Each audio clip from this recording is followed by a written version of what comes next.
Alors, il faut savoir qu'avant, manger était fonctionnel, c'était pour survivre, tandis que maintenant, c'est devenu social. Donc, manger doit être agréable, ça doit être bon et ça doit être attirant.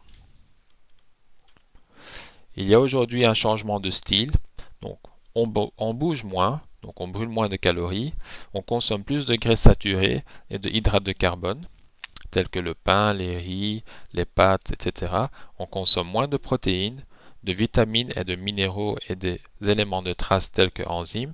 Et il y a à cela, on ajoute les cigarettes et la pollution de l'air, de l'eau, du sol. Notre alimentation est aussi appauvrie, donc il y a une diminution de vitamines et de minéraux dans les fruits et légumes. Il y a l'industrialisation de l'agriculture par le monoculture, les engrais, les pesticides, etc. Et la production de viande, volaille et de lait contient aujourd'hui plus de graisse, mais moins de protéines, et en plus, il y a des hormones de croissance. Et ceci est le résultat. Nous sommes ce que nous mangeons. Alors, l'alimentation, ça sert à quoi?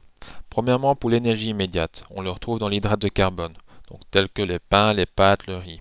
Il y a l'énergie de réserve, ce sont les graisses. Il y a les éléments de construction, tels que protéines et acides aminés. Alors les protéines, on peut comparer ça aux murs qui soutiennent une maison. Donc l'équivalent dans notre corps, ce sont les muscles. Et les acides aminés, ce sont les briques qui constituent le mur. Il y a aussi les éléments qui protègent le corps, tels que les vitamines, les minéraux et les éléments de trace, tels que enzymes.